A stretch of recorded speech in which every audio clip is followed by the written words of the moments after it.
Hello there, Hendrick Chrysler Dodge Jeep Ram. This is Coach Stephanie with part 2 of your mystery shop.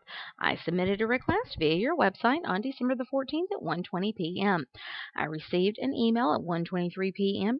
and got a phone call from Ariel at 2:38 p.m. Stellar job on emailing within less than 15 minutes, Ariel, but be sure that you call the customer within less than 15 minutes as well.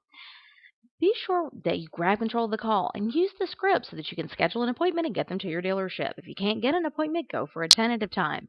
At the very least, lock down a day to follow up with the customer.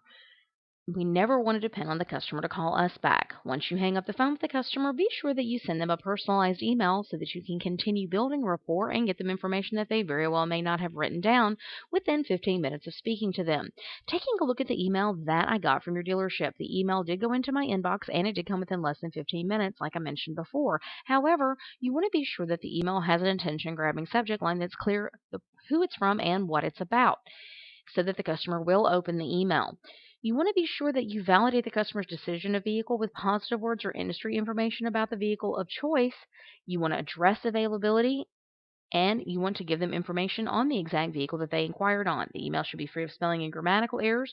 You want to address availability, like I said before, and you want to make sure that you give a complete signature file with a link to your website as well as a link to your email address so the customer can take a look at additional vehicles or additional price quotes. You should always set the expectation that the customer will be receiving a phone call from the dealership when you're emailing them before you've spoken to them. Always give them a value statement in both your phone call and your email so that you can get them information that very well may cause them to make the decision to visit your dealership as opposed to visiting the competition. Because keep in mind, if they're shopping online, chances are they're looking at multiple dealerships and you want to make yours stand apart from the competition.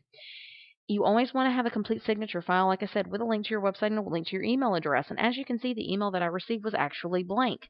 So be very careful with this and be sure that you are getting the customer the appropriate information when you are sending them an email. Spell check the email and proofread it before you send it out.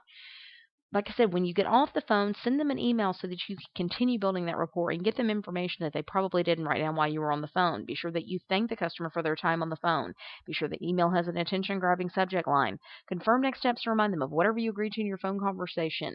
Get them information as far as your contact information with a link to your website, a link to your email address, in your signature file. Give them a value statement about your dealership, and be sure the email is free of spelling and grammatical errors. Keep up the hard work and keep practicing. Your secret code for today is practice. Practice. Have a great day.